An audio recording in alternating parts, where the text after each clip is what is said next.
slides hoje, a aula semana passada, de hoje, vai estar assim um pouco carregado. Não gosto muito de fazer isso, fica um pouco antes didático. Mas a gente vai lendo aqui devagarzinho, eu vou explicando, tá bom? Vocês não reparam não, porque foi o único jeito que eu arrumei para nós termos as aulas assim mais ajeitadinha, mais no PowerPoint e tal, tá? O texto, ele já se encontra lá na plataforma. Eu espero que vocês já tenham lido o texto. Se ainda não, leiam e façam a sinopse, por favor, tá? Nós iremos, então, aí continuar. Eu tentei o máximo possível dar uma cara nova aí, né? Coloquei um pano de fundo, dei uma ajeitada aí para não ficar assim tão agressivo com as vistas. Fica mais legal para olhar, tá bom? Eu vou habilitar a minha câmera para ficar mais pessoal. Se alguém quiser fazer alguma pergunta, alguma adenda, alguma colocação, pode falar aí através do bate-papo público, digitando, ou através de acionar aí o seu microfone. E se quiser também acionar a sua câmera, fique à vontade, tá bom? Então, nós estamos entendidos. Bem-vindo aí todos, né? Ana Cássia, Cássia Valéria, Graziele, Mábia Gisele, Maria Elizabeth, pastora Miriel, Rosângela, Antônia e Wilson José. Bem-vindos a todos vocês para mais essa aula de liturgia, né? Hoje nós vamos estudar falar um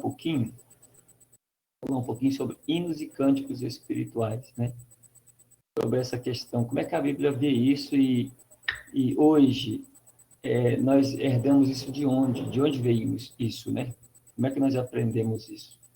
Como é que isso hoje tem na igreja? Isso é histórico, aonde isso existia, né? Então, nós vamos hoje tentar conversar sobre isso. Lembrando que liturgia sempre está falando da forma cultica, né? Aquele jeito da gente cultuar. Os elementos, nós já vimos em umas 2 aulas sobre os elementos. Agora, cada um tem um jeito de fazer a sua forma cultica, né? O culto começa com leitura, ou com cântico, ou com oração, ou com um coral, ou como é que começa, né? Como é que dá continuidade, como é que termina isso? Quais são os elementos principais desse culto? A gente já viu algumas coisas, né?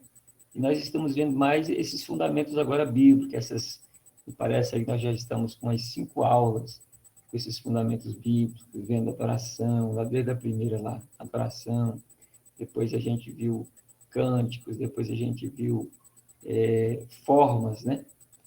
Judaicas de adoração. E hoje nós vamos ver sobre hinos e cânticos espirituais. E a Bíblia fala muito sobre isso, né?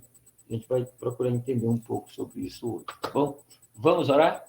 Pai, nós queremos agradecer, obrigado pela oportunidade que o Senhor tem nos dado, obrigado pelo dia, obrigado pela noite. Nós queremos te louvar e agradecer por tudo, Senhor. Obrigado. O Senhor tem sido um papai bondoso para conosco. Pedimos agora o auxílio do Senhor, o teu santo e doce Espírito, que ele esteja agindo em nossas vidas, Senhor, iluminando a nossa mente, trazendo ao nosso coração sensibilidade para ouvir a tua voz. Meu Deus, e que o Senhor também abra as Escrituras para nós, nos ajude a entendermos este assunto e que isso some no nosso ministério, na nossa vida, nos dando estrutura e nos dando também instrumentos para uso no nosso ministério. Fica conosco esta noite, Senhor, nos dando uma noite de crescimento e de aprendizado na Tua presença. É o que oramos, pedimos e agradecemos no nome de Jesus. Amém. Então, meus irmãos, amém. Vamos partir, então, para a nossa, né, o texto já de início é um texto bem carregado. Não gosto de colocar esses textos grandes, porque fica um pouco carregado demais, tá? Mas os outros textos são menores, vai ficar bom da gente ler. Continuemos, então, vamos lá. A Igreja Cristã nasceu em cântico, com a afirmação do autor, né? A prova dessa declaração pode ser aduzida conforme cerca número de linhas diferentes. Em primeiro lugar, espera-se que o evangelho cristão traga consigo da história uma explosão de inódia. Professor, só um minuto. Todo mundo está vendo a tela aí? Porque eu não estou vendo, não. Não está vendo a tela? Tudo bem, eu estou... Por favor, irmãos, confirma aí. Olha aí na sua bate-papo público. Agora deu certo, professor. Agora deu certo. Oh, maravilha, Cássio. Pronto, beleza. E a tela aí. Então, vamos lá. Muito bem. Em primeiro lugar, espera-se que o evangelho cristão traga consigo para a cena da história uma explosão de inódia, de louvor a Deus.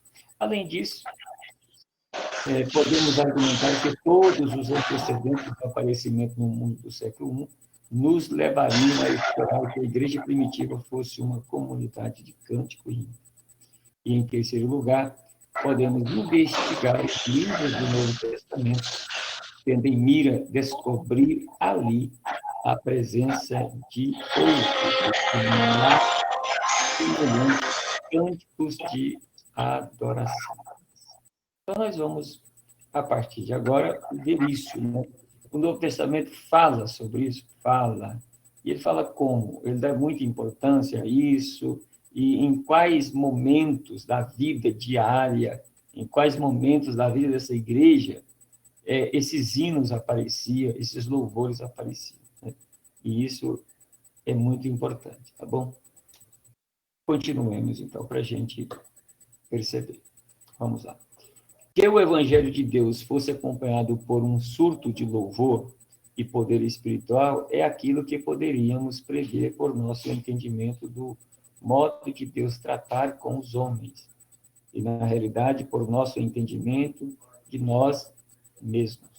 O Evangelho da era apostólica, pois não era um teorema teológico apresentado de modo frio, destacado e impessoal, a ser aceito com toda a falta de sentimento e reserva indiferente que o estudante de matemática sente ao aprender suas lições. Não, não é isso, né? Tem algum significado para a vida, né? Continuemos. Eureka, por exemplo, essa palavrinha cheio, é a grande exceção. A pregação, a pregação das boas novas e sua recepção pela fé eram experiências que comoviam o coração e que arrebatavam pela alegria. Bastava lermos os primeiros capítulos de Atos para ficarmos persuadidos deste fato. Qual fato? A pregação das boas novas e sua recepção pela fé eram experiências que comoviam o coração, que arrebatavam pela alegria. Então, esses textos que nós estamos vendo aí na tela, Atos 2, de 1 a 3, verso 47, Atos 3, 8, 5, 41, 8, 39 e 13, 52, sempre vai falar que as pessoas estão recebendo a palavra de uma maneira alegre, o coração receptivo, e tinha, até certo ponto, uma maneira das pessoas louvarem, adorarem a Deus, como efeito dessa pregação da palavra, com o efeito de receber essas boas novas, né? Tá bom? Então, isso é muito importante, a gente entender, porque vai nos levar a um modelo de vida diferente. Hoje as coisas estão assim tão parece que apáticas. As pessoas ouvem a pregação da palavra, parece que já não produz mais tanta alegria, empolgação nas pessoas, né? Mas esses textos aqui, eles falam sobre isso. E eu quero apenas ler um com vocês, né? Eu quero ler com vocês, principalmente esses do início, aí, no capítulo de número 2 de Atos dos Apóstolos, a igreja incipiente, né? A igreja que acabara de nascer, estava naquela empolgação, aquela coisa nova, aquele primeiro amor, a dinâmica do Espírito. Então, do verso 1 ao 13, vai falar muito sobre isso, mas eu não vou nem ler esse aqui, eu quero ler para você ver depois do Pentecostes, você tem aí do verso, capítulo 2 de Atos, do 1 ao 13, você tem esses discípulos todos recebendo o Espírito Santo, eles louvando a Deus, glorificando a Deus, né? E, ao mesmo tempo, alguns pensavam que eles estavam embriagados, e eles não estavam embriagados, eles estavam cheios do Espírito Santo, falando em línguas, cantando salmodia, né?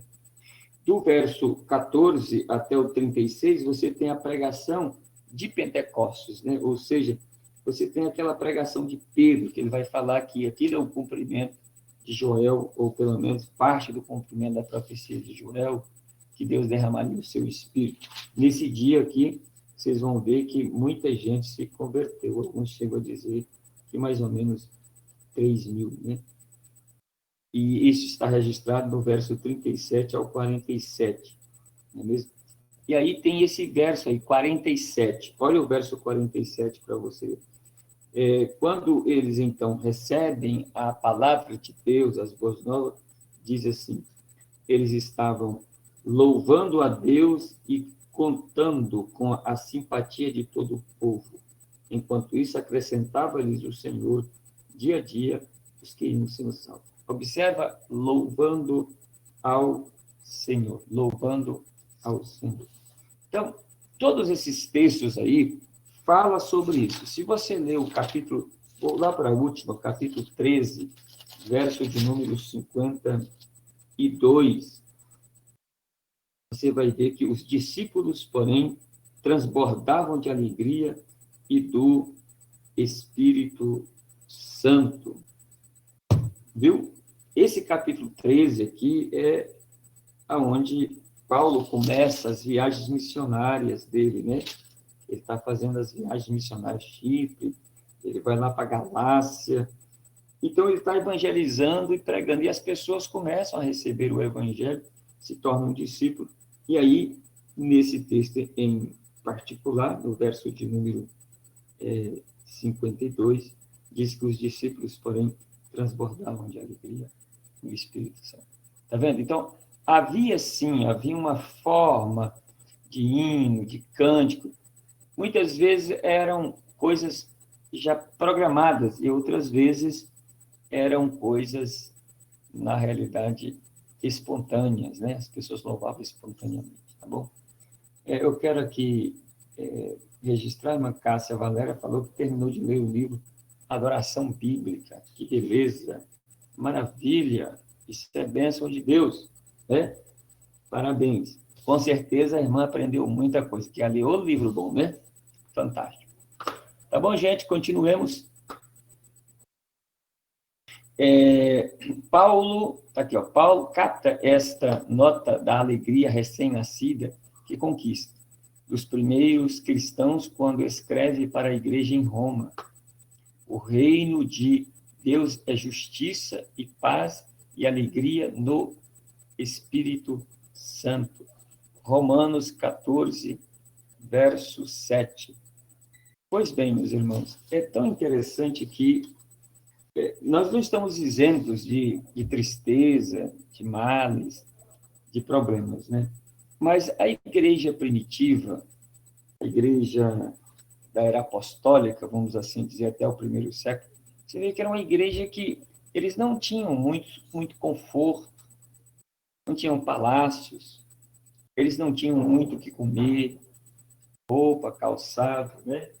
Eles não tinham tanto privilégios como nós temos hoje. Outra coisa que é interessante é que as escrituras que eles têm são as escrituras do Velho Testamento. Eles não têm a escritura ainda do Novo Testamento, né? Essas escrituras vão sendo feitas paulatinamente, devagar, né? Então, esses livros do Novo Testamento, os Evangelhos, como também as cartas, eles vão circular aí entre as igrejas que vão nascendo, entre as comunidades que vão nascendo.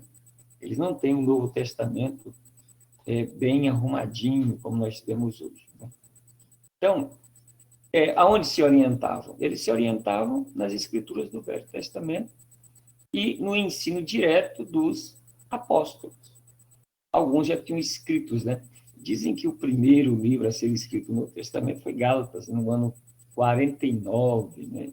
Depois Coríntios em 52, possivelmente, Coríntios 52, 58, junto com o Tessalonicenses, né? Por aí. Então, é só para você ver que o que eles recebiam, muitas vezes, eles não tinham nem orientação, eles se alegravam. Os autores é que estão relatando, né? Como Paulo está aí relatando em Romanos 14, 17. Né? O reino de Deus é justiça e paz e alegria no Espírito. Mas a grande questão é, esses crentes lá do primeiro século, você observa que eles são alegres, mesmo não tendo tanta coisa, mesmo muitas vezes perseguidos como foram, presos como foram, não deixavam de louvar, glorificar, de cantar, de serem alegres. E uma das tônicas de Paulo, né, em Filipenses, é a alegria do Senhor. Mas Paulo estava onde? Ele estava preso em Roma. E ele escreve uma das cartas a Filipenses. E, além de estar alegre, manda uma mensagem para a igreja: alegrai-vos no Senhor. Outra vez vos digo, alegrai-vos no Senhor. Uma tônica de alegria. Não porque Deus vai livrá-lo da prisão, não é. Mas pela satisfação de servir ao Senhor. Isso é uma coisa que nos ensina muito, né? Olha bem, e que esta energia e entusiasmos espirituais que achavam de ser libertados pelo Espírito de Pentecostes se expressassem em cânticos de louvor outra vez, uma consequência natural. MacDonald ensina esta lição quando escreve: a priori, devemos esperar que um movimento que desprendeu tanta emoção, lealdade e entusiasmo achasse expressão no cântico. E isso é muito importante porque o Pentecostes leva as pessoas em outras palavras, a expressar uma emoção a mais, né? Aí as pessoas ficam condenando demais a emoção. Não pode condenar a emoção, né, irmão? Não pode. A gente também é emoção. Então, quando o Espírito Santo manifesta na vida da igreja, na vida da pessoa, há uma quantidade, há uma parcela de emoção. Lógico que a gente tem que não deixar que a emoção domine a razão, mas essa emoção tem que vir à tona, tem que extravasar, desde que, né, a razão e a consciência, as faculdades mentais, vamos assim dizer, esteja no controle. Mas a gente tem que entusiasmar. A pessoa começa a glorificar a Deus e sai falando e gesticulando, as pessoas ignoram. Não, agora fica lá sentadinho lá, tô alegre, mas tô quietinho. E aí? E o que tem a pessoa extravasar, expressar a sua alegria, né, para Deus, através de gesticulação, de pulo? Não tem problema. Aleluia. É festa. Estar num culto é uma festa, é comemorar aquele que veio ao mundo, morreu e ressuscitou. As pessoas ficam ignorando isso. Uma coisa boa que você tem que saber é que a nossa adoração, ela, lógico, tem um cunho judaico, teológico, né? Como é que o judeu adora? Se você for lá em Israel, você chega lá nos muros da lamentação, é uma parte do muro ainda velho, da velha cidade que tem lá. Os judeus ortodoxos vão para lá, e eles ficam lá como? Eles ficam lá cantando os hinos em hebraicos, ficam cantando. Só que eles fazem o quê? Aí chega lá, você vê eles, geralmente, balançando o corpo, balançando a perna, o braço. Aí você chega e pergunta para eles: mas por que vocês balançam o corpo assim? Eles vão dizer: não, porque a adoração a Deus tem que ser não apenas com o pensamento e a emoção, também tem que ser com o corpo. Por isso a gente balança a perna, balança as mãos, balança o corpo. Viu? Ai, que coisa linda, que maravilha. Então, toca o barco para frente. O evangelho tem que produzir em nós essa alegria, que está faltando, né? A igreja teve seu berço do judaísmo e tomou emprestada muitas das suas formas de adoração no templo e da sinagoga. O cântico antifônico remonta ao período pré-exílico da história judaica, que está registrado em Êxodo 15, 21, Números 10, 35 e 36, como também Números 21, 17 e 1 Samuel 18, 7. Muitos dos salmos visavam ser cantados na adoração congregacional no templo. Olha o salmo de número 24, né? 118, 143, 150. Para nós não perdermos aqui o ritmo, eu vou escolher logo o menor, né? Só para dar o exemplo. O salmo de número 150, né? Que acho que todo mundo já leu esse salmo e já percebeu que ele é um convite ao louvor a Deus, né? É uma doxologia, é uma forma de adoração. Aleluia, louvai a Deus no seu santuário, louvai-o no firmamento, obra do seu poder, louvai-o pelos seus poderosos feitos, louvai-o consoante a sua muita grandeza, louvai-o ao som da trombeta, louvai-o com saltério e com harpa, louvai-o com adufes e danças, louvai-o com instrumento de cordas e com flautas, louvai-o com símbolos sonoros, louvai-o com símbolos retumbantes. Todo ser que respira, louve ao Senhor. É como que aquela comunidade judaica estivesse lá no templo e alguém, então, salta no meio e começa a recitar esse salmo, convidando todo mundo a entrar no louvor. Não importa se você vai com um pandeiro, ou se vai com um violão, não importa se você vai com a dança, o importante é que você... É lógico que tem toda uma forma litúrgica para ser obedecida, mas a expressão tem que ser feita diante de Deus. É isso que ele quer dizer aqui. Um espetáculo esse texto, né, gente? Maravilha. Continuemos. De modo semelhante, a comunidade dos rolos do Mar Morto tinha aspectos musicais em sua adoração. Por exemplo, o escriba dos essênios escreve da seguinte maneira. A comunidade de Qumran, gente, é o 3º século antes de Cristo, tá? 3º século antes de Cristo, terceiro. Alguns chegam a dizer 4º século, 3º século aí mais ou menos antes de Cristo. Lá onde foi descoberta aqueles rolos do Mar Morto, né? Lá tinha uma comunidade que servia a Deus, apesar que era chamada de comunidade de Qumran, tá bom? Olha o que o escriba lá falava. Olha o chefe lá. Cantarei com conhecimento e toda a minha música será para a glória de Deus. Minha lira, minha harpa soarão para a sua ordem santa e afinarei a flauta dos meus lábios conforme sua justa medida. Tá vendo? 3º século antes de Cristo lá. Então, é um convite. O que nós temos hoje na igreja, o louvor, o cântico, a adoração, isso aí não fomos nós que inventamos, nós estamos simplesmente repetindo algo que nós herdamos do judaísmo. Nós temos que entender isso no templo ou na sinagoga. Mas nós podemos inserir coisas novas desde que não fira os princípios, né? Nos hinos de ações de graças da comunidade de Qumran, a linguagem é aquela da gratidão de um indivíduo a Deus por suas misericórdias. E uma série de hinos começa com as palavras: dou graças a ti, ó Senhor, ou graças te dou, Deus meu. O poeta, que talvez seja o famoso mestre da justiça, aceita lá, daquela comunidade, reconhece da seguinte maneira a bondade de Deus. O que eu sou, ou que sou eu, para que coloques hinos de ações de graças na minha boca e louvor, né, nos meus lábios. Então, ele está até se humilhando diante de Deus, né? É só para ilustrar que havia já o louvor a Deus, hinos e cânticos espirituais. Olha, expressão de ação de graça, né? Bendizer a Deus.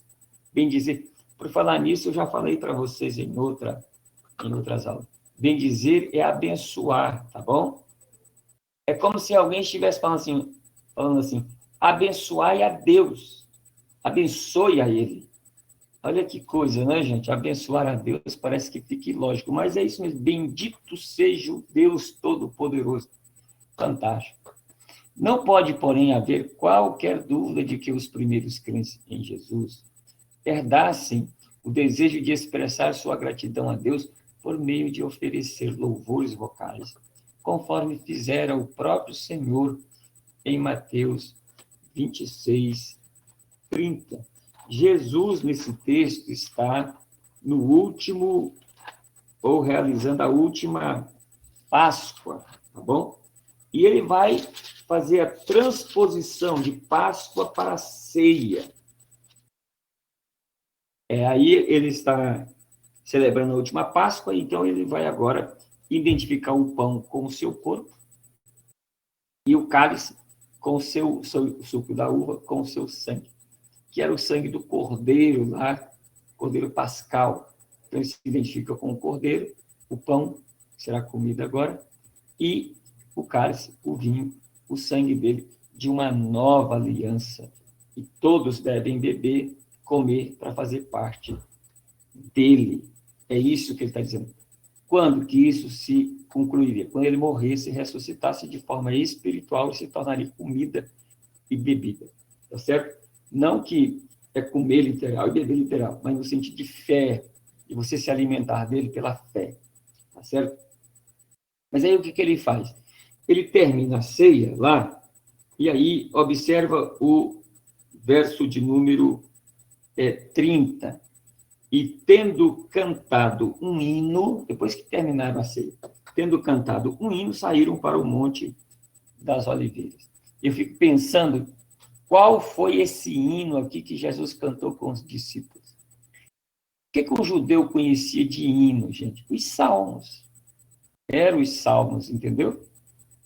Então, eles cantaram possivelmente um salmo que eles cantavam na sinagoga e que Jesus, desde criança, conhecia. Agora, a pergunta seria, eles tinham catalogado em pergaminhos esses salmos? Possivelmente não. Eles sabiam todos eles de cor. Olha que coisa. Eles cantavam os hinos, né? Cantou um hino e foi para o Monte das Oliveiras. Muito bem, então. Então, Jesus fizera isso, né? Ele cantou esse hino, que é uma referência ao Salmo Halel da festa da Páscoa. Então, será que era um salmo mesmo? Com certeza era um salmo, né? O inário do Antigo Testamento, o saltério, era lido com olhos cristãos e foram rapidamente detectadas prefigurações e profecias de Cristo. Podemos sustentar que, com o encorajamento dado pelo Mestre em Lucas 24, 44, importava que se cumprisse tudo o que de mim estava escrito na lei de Moisés, nos profetas e nos salmos, para orientar os discípulos, os mestres e pregadores cristãos, naturalmente, se voltariam às Escrituras à procura de inspiração e direção na realidade, tá bom? Na realidade e na realização desse louvor e adoração. Agora, um detalhe aqui. Como é que era dividida a Bíblia do Velho Testamento? Lembre-se que Jesus conhecia qual Bíblia, gente? É do Velho Testamento. Os 39 livros do Velho Testamento, tá bom? Os apóstolos, discípulos, os 39 livros do Velho Testamento. E como é que era dividido esses livros do Velho Testamento? Jesus divide aqui, ó, Lucas 24, 44. Lei de Moisés, profetas e salmos. Tá vendo? Observa que lei de Moisés, os princípios, os profetas aqui, os prenúncios, também de orientação, e os salmos, louvores. Então, o Velho Testamento tem uma classe de livros para louvar, o judeu louvar a Deus. E salmos. São 150 que tem aqui. Existem outros que foram escritos. Salomão, por exemplo, escreveu, né? Ele escreveu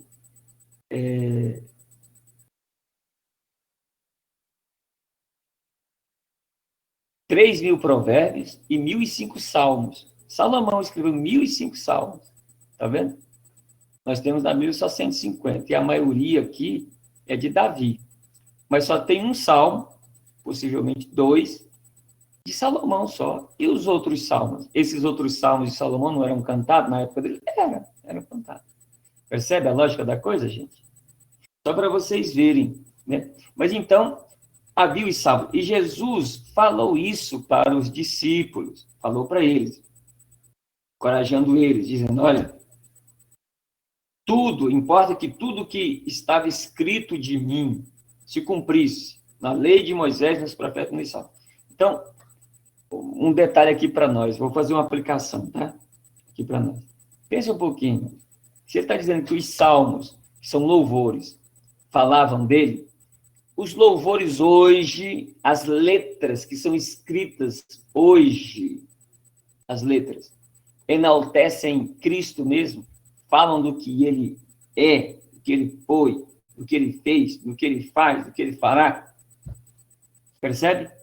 Se a Bíblia, de Gênesis a Apocalipse, o tema central é Cristo, e ele está colocando aqui, ó, Velho Testamento, o tema central, Lei de Moisés, profeta, é ele. O Novo Testamento, é ele, porque o Novo Testamento vai explicar tudo o que ele fez, tudo o que ele é. O que significa isso para nós, vindo dele. Então, qualquer louvor que não tenha Cristo como centro, isso não é louvor que adora a Deus. Qualquer modelo de vida que não tenha um modelo de vida como centro, não também louva ou serve a ele. Percebe a lógica da coisa? Isso é muito importante, tá? Então, louvores que estão por aí enaltecendo o homem demais.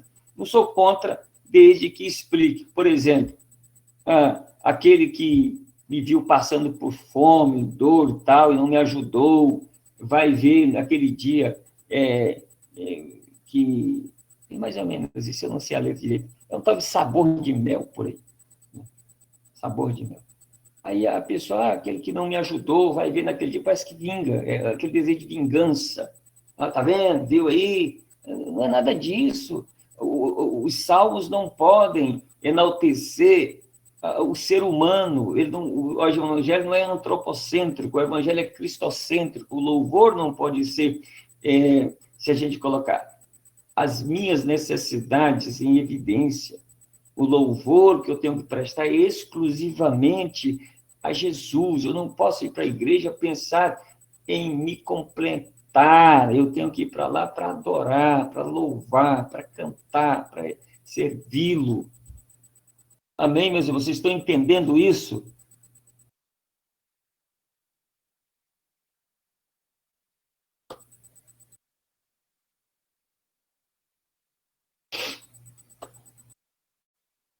A apologética mais antiga era empreendida para demonstrar que os eventos da cruz e da ressurreição aconteceram segundo as Escrituras, em 1 Coríntios 15, 3. E as primeiras orações da igreja em Atos se baseiam nos Salmos de Davi, especialmente em Atos, capítulo de número 4, versículo de número 24 e 30. As primeiras orações da igreja se baseavam nos Salmos, pastor João. Sim. Olha o capítulo 4 de Atos dos Apóstolos, capítulo 4, verso 24 ao 30. Ouvindo isto, unanimemente levantaram a voz a Deus e disseram: Tu, soberano Senhor, que fizeste o céu, a terra, o mar e tudo o que neles há, que disseste por intermédio do Espírito Santo, por boca de Davi, nosso pai, teu servo, porque se enfureceram os gentios e os povos imaginaram coisas vãs. Está vendo? Levantaram-se os reis da terra e as autoridades ajuntaram-se a uma contra o Senhor e contra o seu ungido. porque verdadeiramente se ajuntaram nesta cidade contra o teu santo céu. Bom, vai até o verso 30, não vou ler não. Onde que está escrito isso aqui? No Salmo de número 2. Salmo de número 2. Então, eles estão usando os salmos, que é louvores, mas é um louvor que estava falando acerca de Cristo, né? Para embasar a palavra deles naquele momento, em outras palavras, a própria pregação deles. Está vendo? Eles usavam os salmos. Outro sinal que temos de que o saltério era empregado para expressar a adoração cristã se acha no Apocalipse de João. Alguns dos hinos que relata são formados como mosaico de citações do Antigo Testamento. E tem muito, mas é muito louvor no Apocalipse. Conforme veremos mais tarde, é provável que as alusões de Paulo em Colossenses 3,16 e Efésios 5,19 a salmos reflitam o emprego de composições cristãs.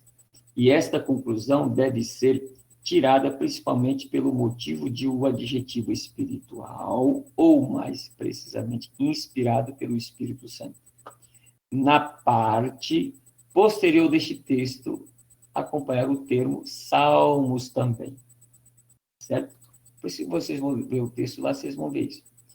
Então, continuamos. As composições que eram espontâneas, inspiradas e criadas para a ocasião estão mais provavelmente em mira, como na situação descrita em 1 Coríntios 14.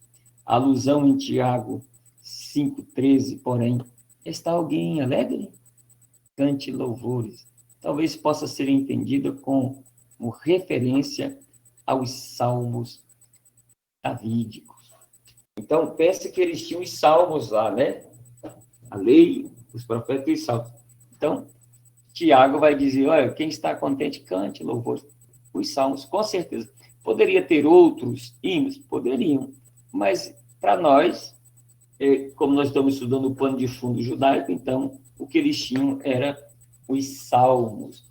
E eu vou dizer mais, quem sabe que até salmos de Salomão ainda havia nessa época, viu? Poderia existir, tá bom?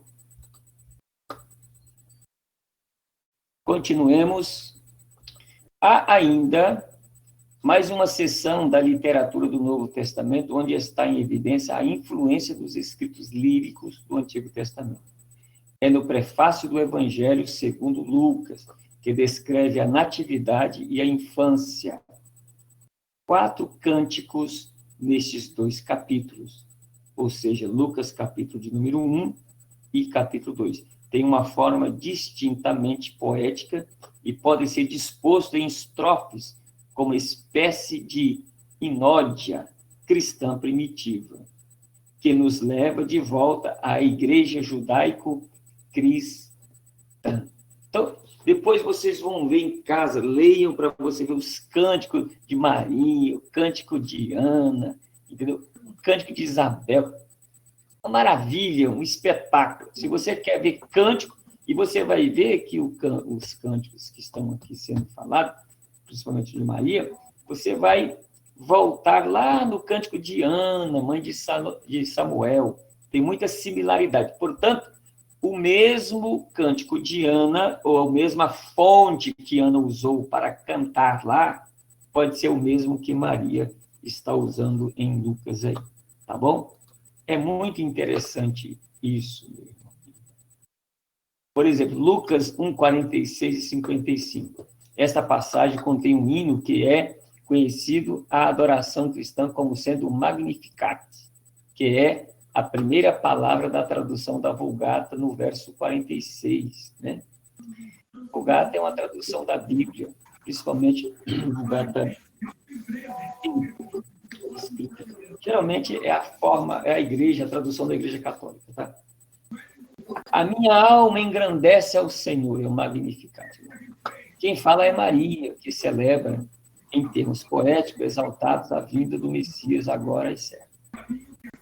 Seu tema segue o modelo do Cântico de Ana, em 1 Samuel 1:11, 2:1-10.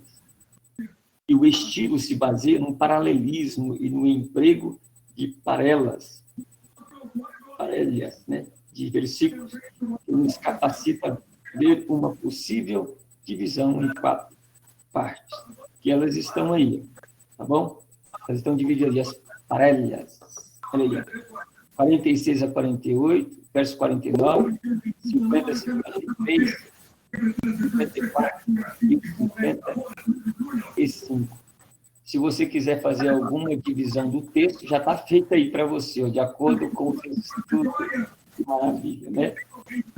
Pois bem, passando um pouquinho à frente, o Salmo de Zacarias em Lucas 1, 68 e 79 é chamado o Benedictus. Aqui está Benedictus, né? Por causa da primeira palavra latina do texto, tá bom? O texto da Vulgata, a tradução da divide-se em 2 partes e pode ser subdividida em 5 estrofes, conforme seja. Versículo 70 a 72, 73 a 75 a terceira, 73 a 77, 4, 78 a 79. Alguém está com o microfone ligado, poderia desligar, está dando microfonia. Obrigado. Se você for falar, você habilita o microfone, tá? Se você for falar, habilita o microfone e pode falar. Aí eu paro para você falar, tá? Pois bem, a primeira parte, que consiste nos versos 68 a 75, segue os moldes judaicos de modo bem semelhante ao Magnificat. Esse Easton aqui comenta: o conceito da redenção é muito semelhante ao do Magnificat, mas com mais ênfase sobre a adoração cerimonial. Então, você vai ver que a adoração no Novo Testamento, o louvor, a ação de graça, os cânticos, eles não são coisas soltas, eles não são invenções humanas, eles estão vindo de um processo histórico-cultural, eles apenas estão, em outras palavras, repetindo alguma coisa que já existe, mas dando um novo significado, trazendo algo novo, uma revelação nova ou um cumprimento daquilo que já foi falado, como no caso aqui de Zacarias. Está trazendo, ele vai dizer em todos esses textos, que o cumprimento se acha em Cristo. Muito bacana, muito lindo esse texto, dá para fazer uma pregação fantástica, tá, gente? O sacerdote idoso regozija-se na misericórdia prometida por Deus, mediante a qual a libertação nacional do poder de Roma será obtida, no verso 71. Embora a emancipação seja levada a efeito por meios espirituais, o pensamento continua no preito de serviço e dedicação a Deus, no verso 75. No verso 76, no entanto, começa a segunda parte, e é a esta altura que se soa uma nota distintamente cristã. Portanto, no verso 76 para frente.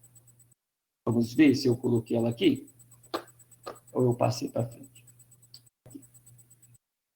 A tarefa da vida que acaba de nascer, no caso Cristo, é claramente delineada nos versos 76 e 77.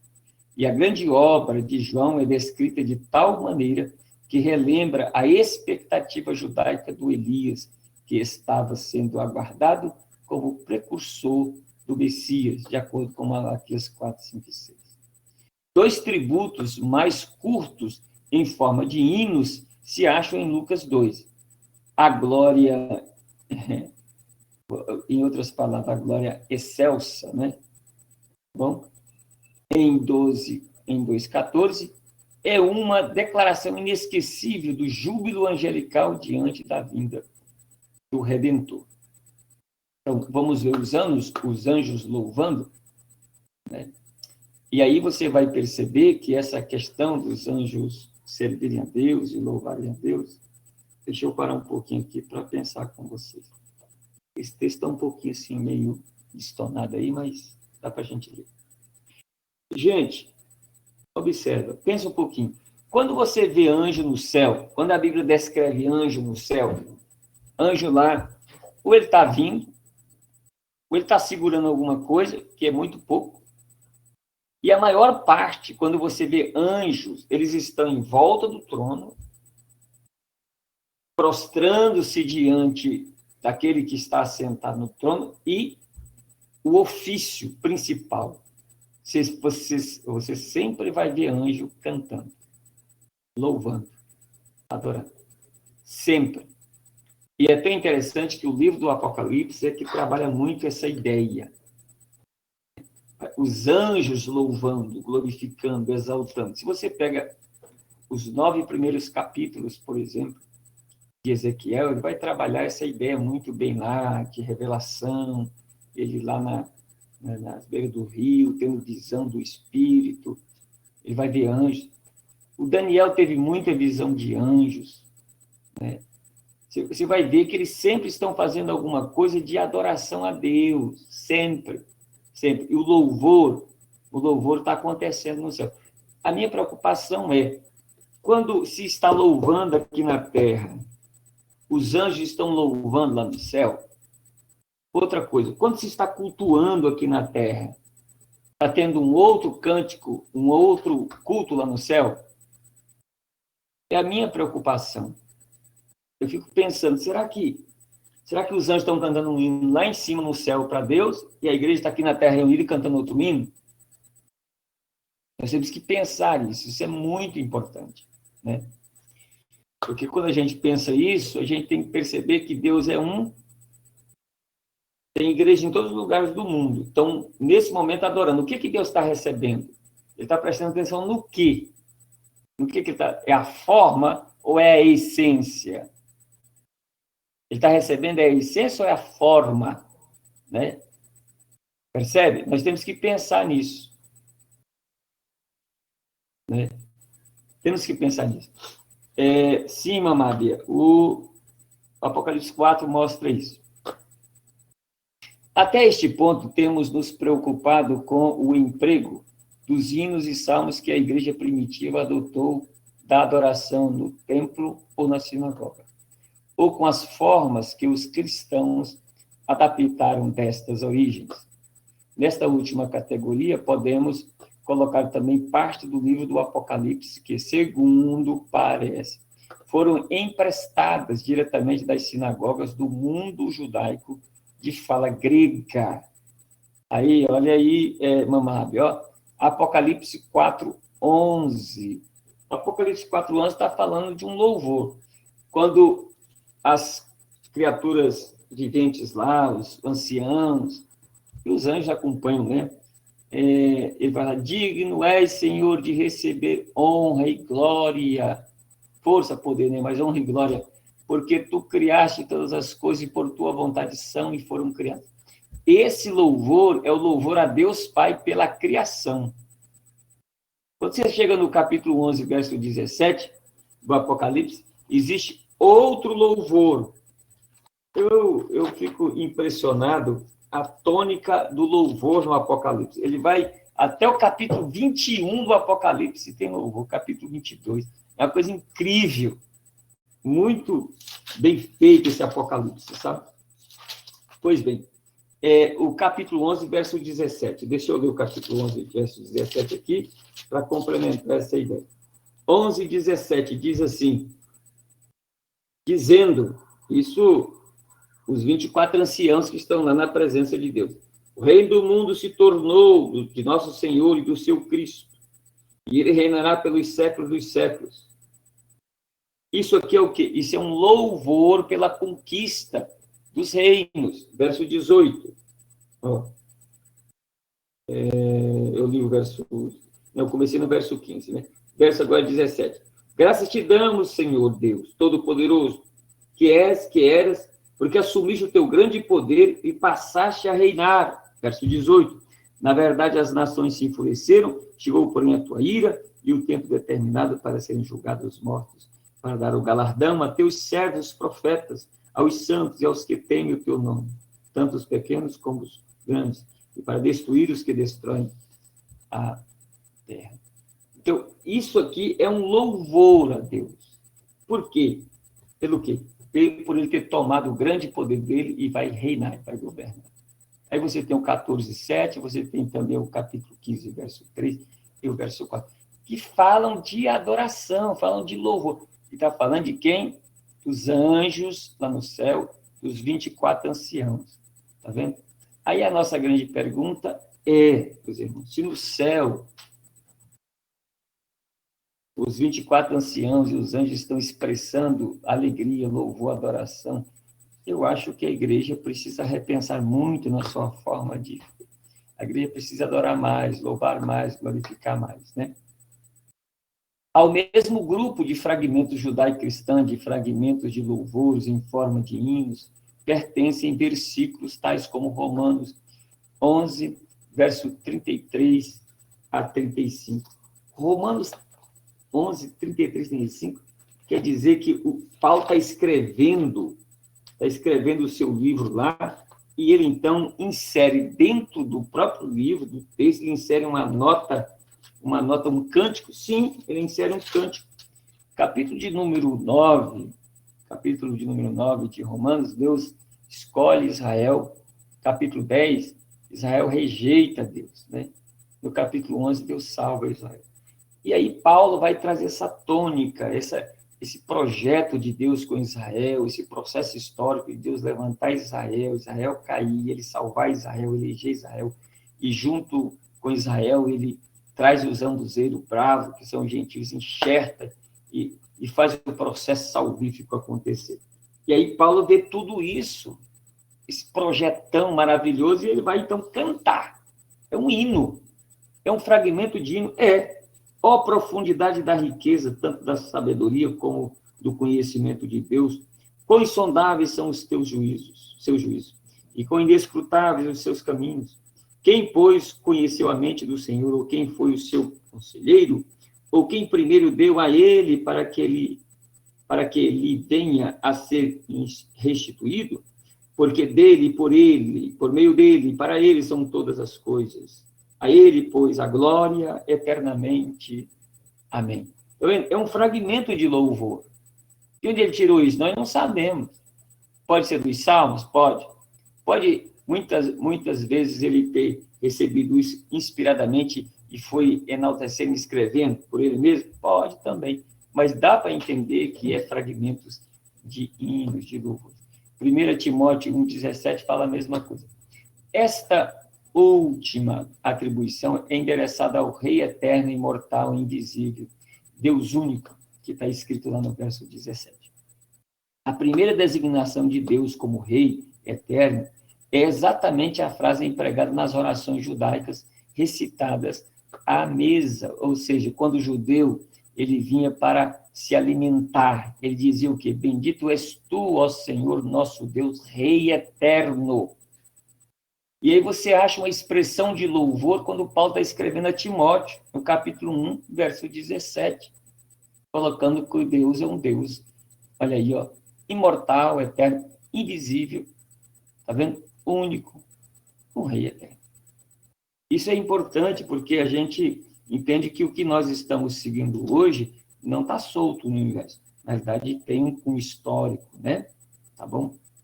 E no louvor na sinagoga. Então, não apenas, né, é tirado esses hinos, né, do templo, mas também da sinagoga, e todo o processo litúrgico judaico.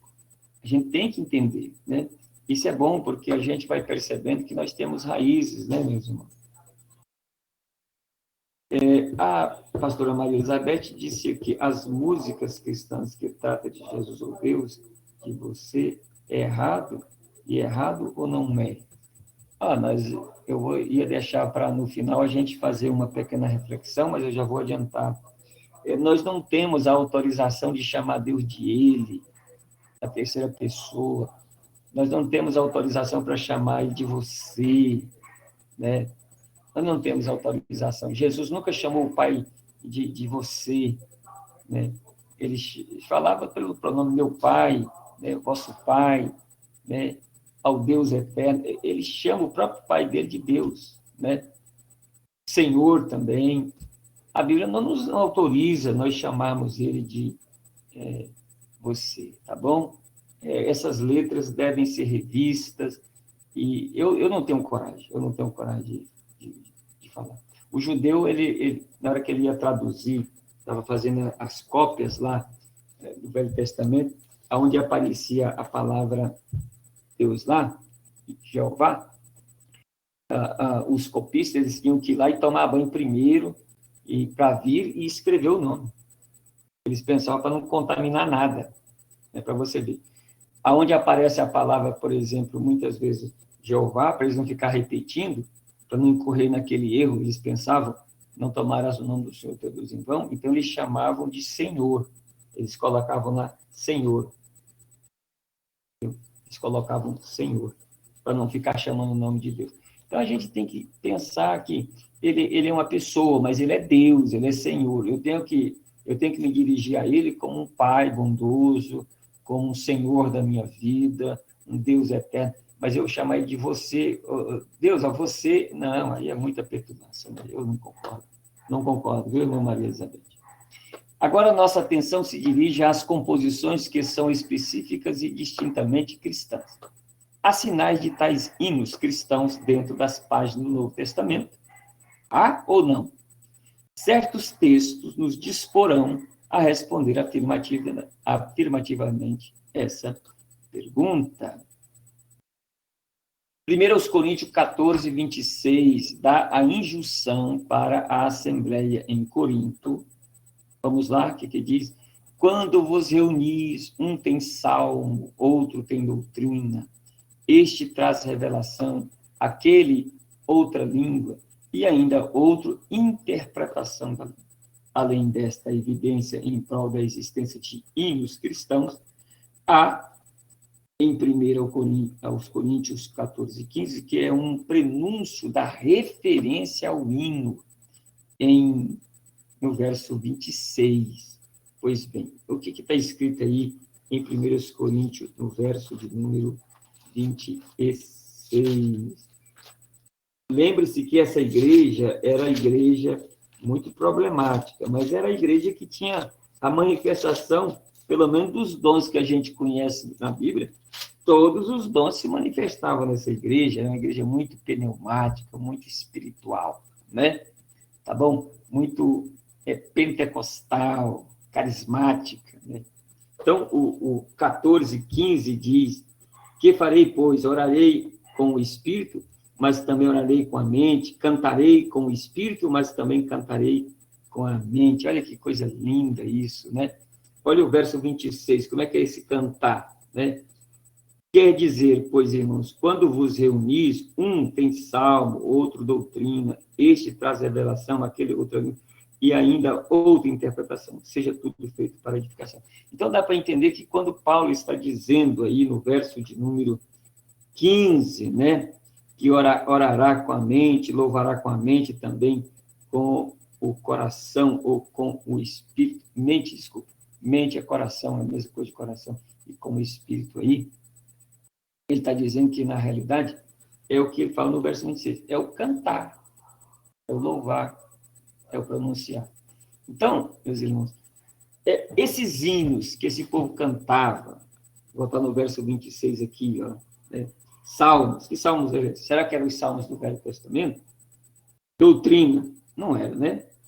Revelação, também não. Línguas, interpretação, são coisas do Novo Testamento, né? A gente tem que entender que alguma coisa nova foi acrescentada. Colossenses 3,16 e Efésios 5, 19 e 20 formam um par e nos contam da existência de salmos e hinos e cânticos espirituais. Vamos ver isso, então? Vamos ver? Vamos ver. Olha lá. Salmos talvez se refira a odes cristãs que seguem o padrão do saltério do Antigo Testamento. Hinos, está tudo lá em aquele texto anterior, tá, gente? Tá. Hinos seriam composições mais compridas e há evidências de que alguns exemplares reais destes hinos se achem no próprio Novo Testamento. Cânticos espirituais se referem a fragmentos de louvor espontâneo que o Espírito inspirador colocava nos lábios do adorador, enlevado como dá a entender 1 Coríntios 14:15. Estas odes inspiradas, sem dúvida, teriam pouco valor duradouro e seu conteúdo seria rapidamente esquecido. Se eles não fossem escritos, se eles não fossem revelados, se eles não fossem inspirados, se eles não tivessem sido incluídos no cânon sagrado. Tá bom?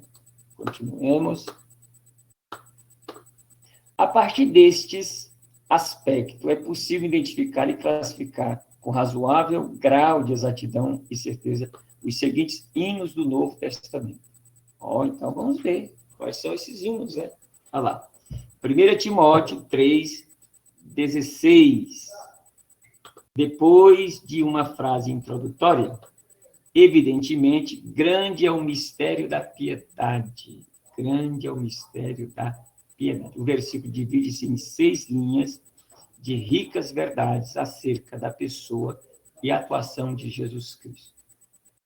Esse versículo fala, então, de hino, pastor João? Sim, está falando de hino. Como é que ele foi, então, expresso? Está aqui, ó. Aquele que foi manifestado na carne, foi justificado em espírito, contemplado por anjos, pregado entre os gentios, crido no mundo e recebido na glória. Essa forma é uma forma poética, tá bom? Está nas cartas, mas é uma forma poética, portanto, ele é um hino. Tá bom? É um hino do Novo Testamento, porque está falando exclusivamente da pessoa de quem? De Cristo. Tá bom? Continuamos. Filipenses 2:6-11 também é um hino, e ele é forte, viu, meus irmãos?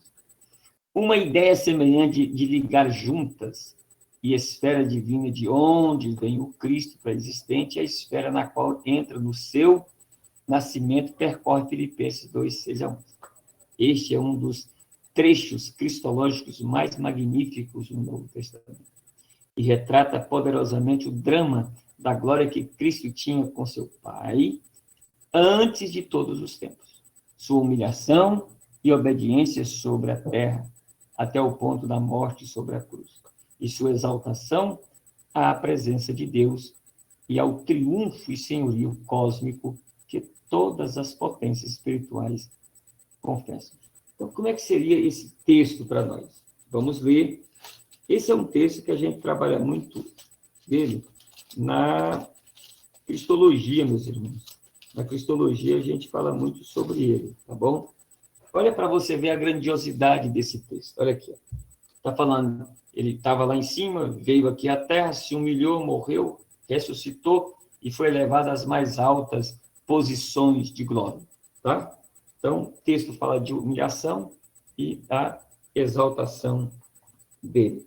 Diz assim: pois ele, subsistindo na forma de Deus, não julgou como usurpação ser igual a Deus. Antes, a si mesmo se esvaziou, assumindo a forma de servo, tornando-se em semelhança de homens, e reconhecido em figura humana, a si mesmo se humilhou, tornando-se obediente até a morte e morte de cruz, pelo que também Deus o exaltou sobremaneira, e lhe deu um nome que está acima de todo nome, para que ao nome de Jesus se dobre todo o joelho nos céus, na terra e debaixo da terra.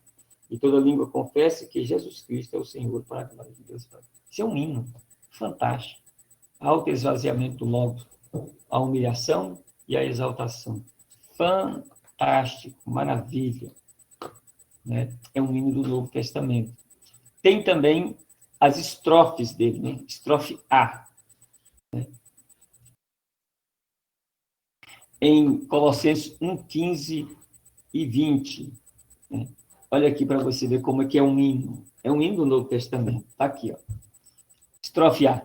Ele é a imagem do Deus invisível, primogênito de toda a criação, pois nele foram criadas todas as coisas nos céus, na terra e sobre a terra. As visíveis e as invisíveis, sejam tronos, sejam soberanias. Quer principados, quer potestades, tudo foi criado por meio dele e para ele. E ele mesmo é antes de todas as coisas, e nele todas as coisas subsistem. Está vendo? Isso aqui é a estrofe A. É como se você estivesse cantando um hino, cantava a primeira estrofe e depois o coro. E aí vinha a segunda estrofe. É muito interessante isso, né? A estrofe B. Ele é o princípio, o primogênito de entre os mortos, para quem todas as coisas ter ele mesmo. a primazia, porque aprouve a Deus que nele residisse toda a plenitude, e por meio dele reconciliasse consigo mesmo todas as coisas, fazendo a paz pelo sangue da sua cruz, por meio dele, quer as coisas sobre a terra, quer as coisas nos céus. É um hino, viu? Agora eu queria desafiar vocês que, se alguém é músico aí, que tal você colocar ritmo? Aí a letra está aí, coloca ritmo, coloca a sincronia da harmonia, vamos assim dizer, faz essa harmonia acontecer através desses versos e desses poemas. Fantástico, meus irmãos. Se você é músico, você entendeu o que eu falei. Se não, aulas de músicas, nós tínhamos um seminário e paramos com elas, né? Aula de música sempre é importante, aprender canto, aprender a tocar algum instrumento, né? E aprender a partitura, né? Partitura para você poder tocar a partir de partitura é muito importante. Mas, assim, como o seminário não está mais oferecendo esse tipo de trabalho, nós estamos pensando mais futuramente oferecer, tá? Para benefício de todos. Fica aparentemente nessa divisão que as duas estrofes abrangem dois assuntos. Primeiro, Cristo e a criação, nos versos 15 a 18a, e segundo, Cristo e a igreja, nos versos 18b a 20. Certo? Então, aí está a divisão e o tema e subtema, né? Outro texto que fala desses hinos do Novo Testamento, e particularmente só do Novo Testamento, é Hebreus 1:3, né? Como, por exemplo, né, final das odes neotestamentárias a Cristo, que podem ser aduzidas, podemos citar Hebreus 1:3. Ele que é o resplendor da glória de Deus e a expressão exata da sua natureza, sustentando todas as coisas pela palavra do seu poder, depois de ter feito a purificação dos pecados, assentou-se à direita da majestade nas alturas. É um hino. Ele está arranjado em forma poética, tá bom? Que coisa linda, né? Só que a gente não sabia, né? Vai saber depois que estuda. Então, são hinos do Novo Testamento. E eu gostaria que nós estamos aqui fechando esse assunto, né? Nós estamos aqui terminando a leitura dos textos, e eu já vou aqui aproveitar, e que vocês possam já ficar aí com os ouvidos atinados aí, né? Vocês observaram que os louvores no Novo Testamento, o tema central, vocês observaram quem é o tema central do louvor?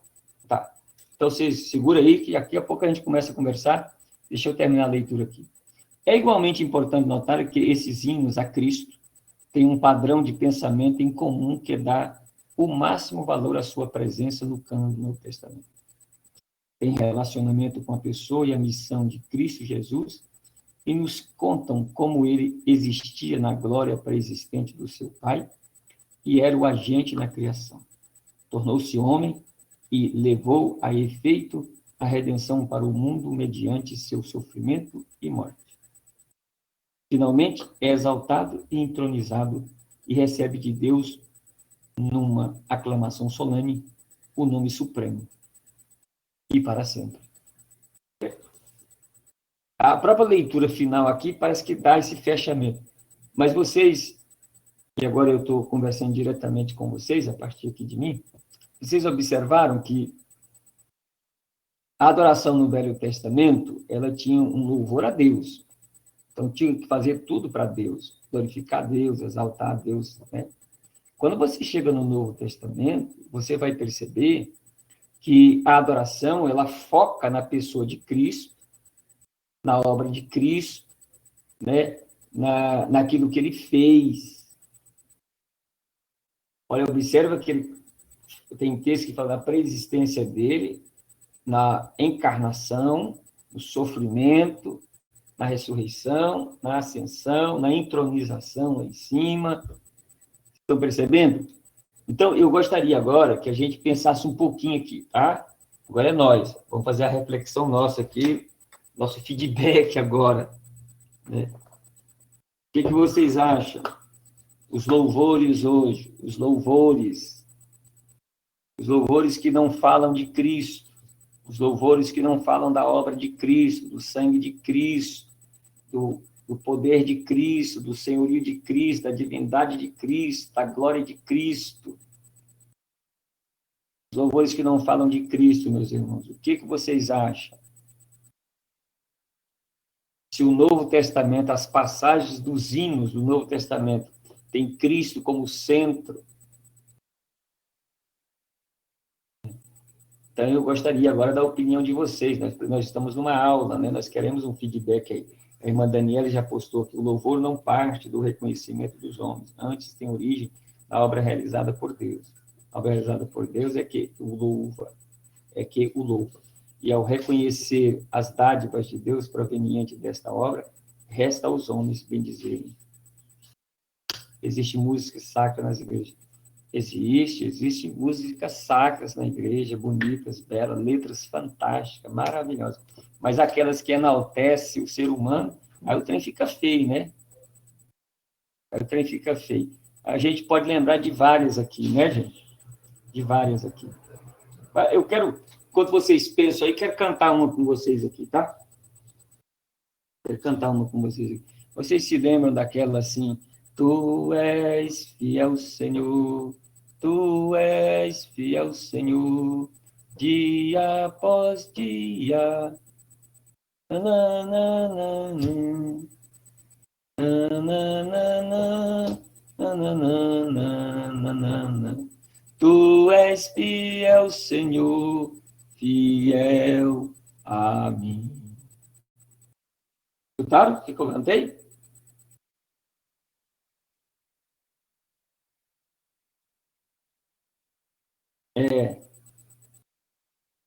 Pois bem, vocês viram a questão, tu és fiel, Senhor? Isso é um clássico da música cristã. Tu és fiel, Senhor, tu és fiel a mim. Aí, essa colocação, que negócio é esse de falar que Deus é fiel a mim?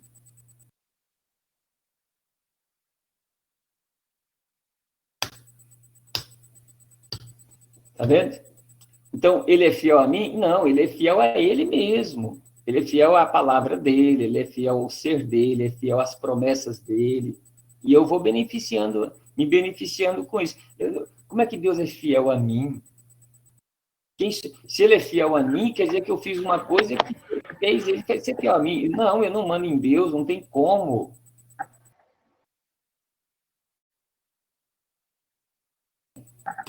Então, a irmã Maria Elizabeth pensa que é errado, pois o louvor na igreja tem que ser voltado para ele, certo? Magnífico, tu és fiel, Senhor, fiel a mim. Então, essa frase, fiel a mim, é perigoso, viu, irmãos? Deus é fiel à sua palavra mesmo, Daniela, é isso mesmo. Deus é fiel à sua palavra, fiel a ele mesmo, fiel às suas promessas, né? Graziele disse assim, na minha opinião, há uma diferença de louvar e cantar. Acho que hoje as pessoas cantam enaltecendo o homem. Ó, uma colocação aí boa, nova. Uhum.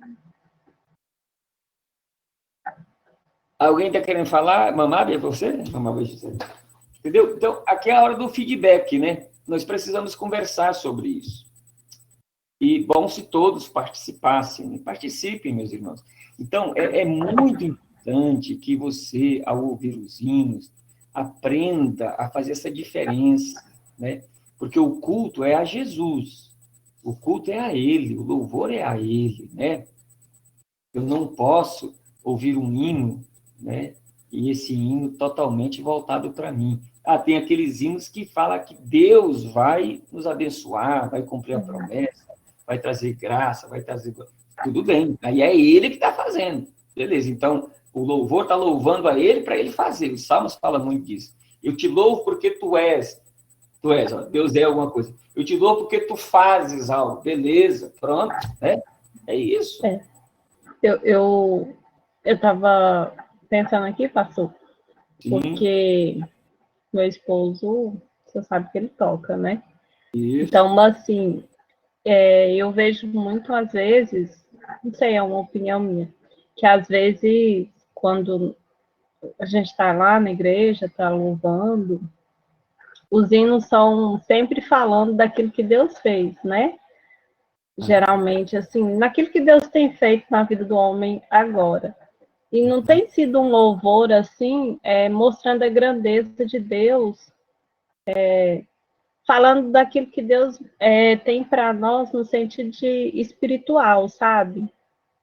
Parece que o louvor fica uma coisa muito materializada, falando Deus me deu isso, me deu aquilo, mas não foca naquilo que Deus tem para a gente no espiritual, naquilo que Ele é, a sua grandeza, a sua glória, né, o seu poder, o seu tão grande amor. Parece que não faz assim com que você tenha desejo de conhecer o Senhor por aquilo que Ele é. Assim, é a minha opinião, né? Às vezes eu fico vendo. Perfeito. Você está falando isso aí, eu me lembrei de Jó, né? O Senhor deu, o Senhor tomou. O Senhor, tá vendo? O Senhor deu, o Senhor tomou. Louvado seja o nome do Senhor, tá vendo? O foco tudo é o Senhor. Se perde, se ganha, o Senhor é que está no controle. O alvo é Deus. Percebe a lógica da coisa? Então, muitas vezes as pessoas divorciam, eles tiram os olhos de Deus, de Cristo, da obra e começam a olhar muito a si próprio. Tem que tomar muito cuidado, né? As pessoas muitas vezes colocam a necessidade deles em primeiro lugar, em detrimento da própria adoração e louvor a Cristo, né? Muitas vezes a gente está indo para o culto, isso pode acontecer com qualquer um de nós, para o culto e parece que a nossa prioridade ali é tirar a dor do dedão, a necessidade de ser suprida, e a gente se esquece que a gente está ali para adorá-lo, louvá-lo, e as demais coisas vão ser acrescentadas. Se eu buscar primeiro o reino de Deus, eu adorá-lo, eu louvá-lo, pronto.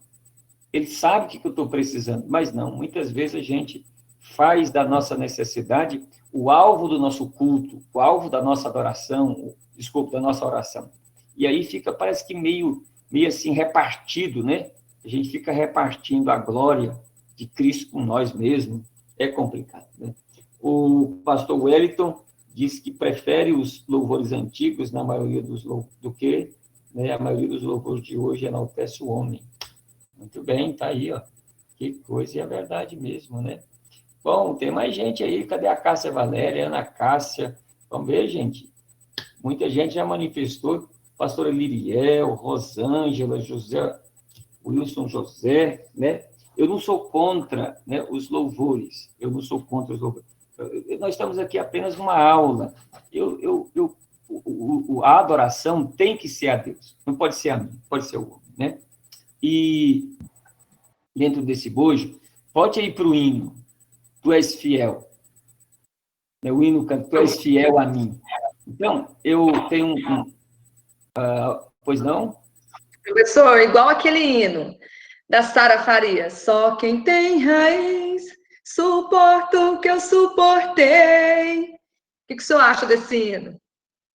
Pois é, aí observa que se no hino ela fala que foi Deus que deu força, foi Deus que sustentou ela, tudo bem. Agora, se ela fala que ela se sustentou, quem tem raiz sustentou, está errado.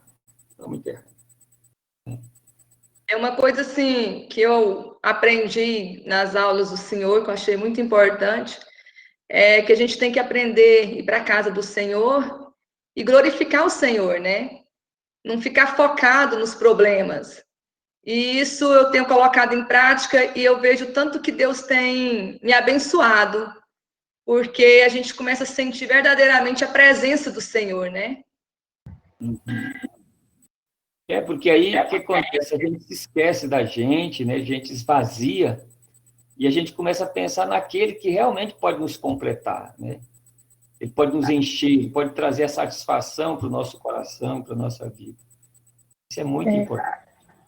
Então, pastor, a ideia do Senhor, quando o Senhor diz que os anjos, eles se prostram e adoram, louvam o Senhor, ela faz muito sentido para nós, porque se nós pensarmos de uma maneira bem figurativa, eles estão com o Senhor, e mesmo assim eles estão prostrados, adorando, louvando, né? Então, assim, nós devemos pensar assim, se eles estão lá, estão louvando, imagine nós que estamos aqui passando por tão grande tribulação, e Deus tem nos sustentado. Nós temos ainda mais motivos ainda para louvar a Deus. Pois é, para você ver, então, Mabe, é isso mesmo, você captou a ideia mesmo aí, né? Essa é a ideia. Se eles estão lá, na presença de Deus, e lá eles adoram, louvam, tem várias coisas, uns estão falando, outros estão indo ali fazendo um serviço, outros estão carregando, outros estão segurando, mas o principal deles lá é louvar, é adorar, na presença de Deus. Observa naquele lugar lá. Mas, e aí, aquele texto, né? Seja feita a tua vontade na terra como é no céu. Como é no céu.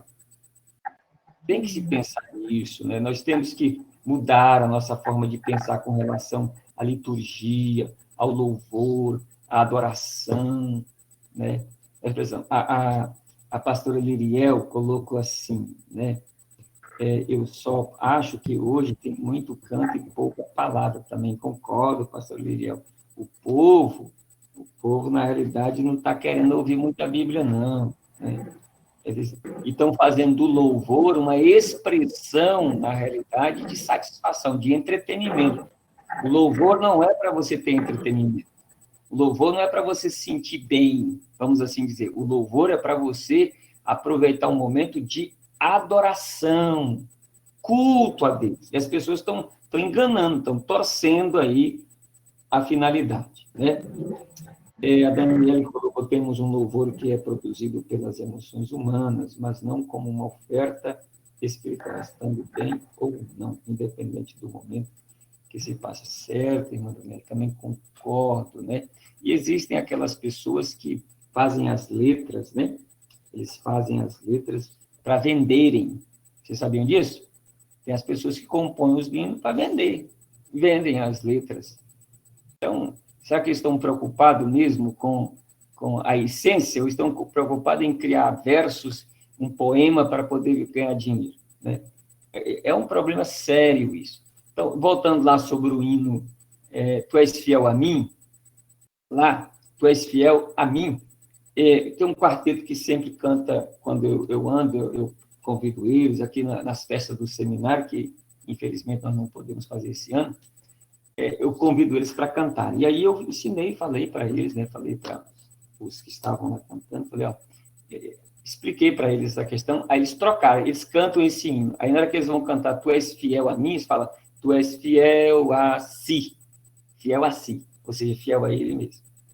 Porque é verdade. Se a gente pega o Timóteo, capítulo de número 1 lá, verso 13 ao 15, fala que se nós o negarmos, ele nos negará. Né? Se nós formos infiéis, o texto diz, contudo ele permanece fiel. Mas fiel a quem? A ele mesmo.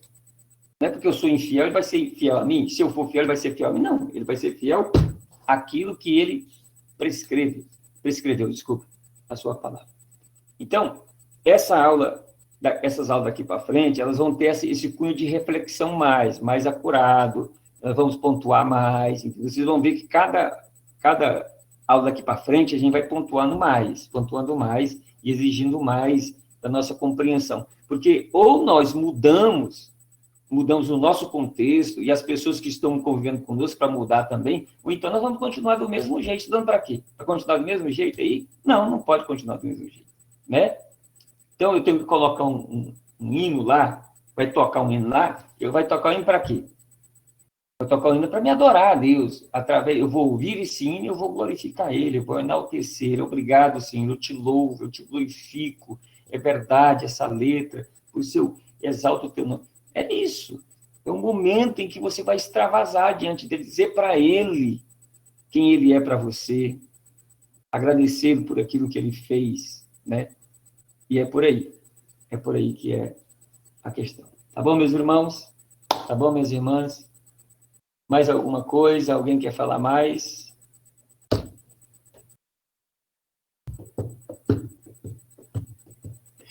Amém. Glórias a Deus, né? Amém. Glória a Deus. Louvado seja o nome de Jesus. Então, tá bom.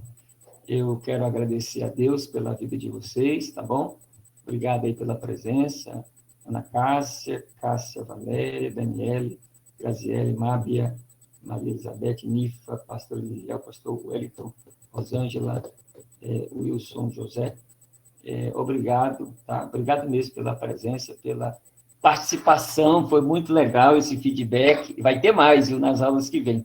Vão ter muito mais, tá certo? Fiquem na paz do Senhor, tenham uma boa noite.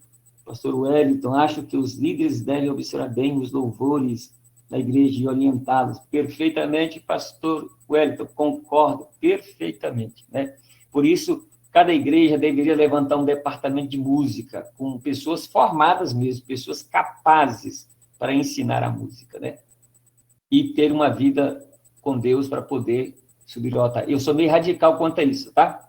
Aí, se eu for dirigir uma igreja, por exemplo, pessoas que não oram pelo menos uma vez, não oram uma hora, desculpa, se não orar uma hora antes de subir no púlpito para ministrar, não canta. Isso é a minha opinião, tá? Por isso que eu não sou pastor de igreja, porque se eu for, vai mudar tudo. A pessoa, para ir tocar lá, ele vai ter que orar uma hora, ele vai querer. Para cantar, ele vai ter que orar uma hora. Hoje é você que vai ministrar? Então, uma hora de joelho orando. Mesmo. E ainda tem mais uma coisa, ainda faço uma planilha ainda, entendeu? Dias alternados de jejum, ainda tem que jejuar ainda, porque ele tem que subir lá para ministrar, não é apenas para tocar e nem para cantar, ele sobe lá para ministrar diante de Deus. Oh, meus irmãos, tem muita coisa fora do lugar. Sangue do Cordeiro tem poder. Mas vamos terminar a aula, Amém. Deus abençoe, é verdade. Eu também concordo. Concordo plenamente com todos vocês, tá?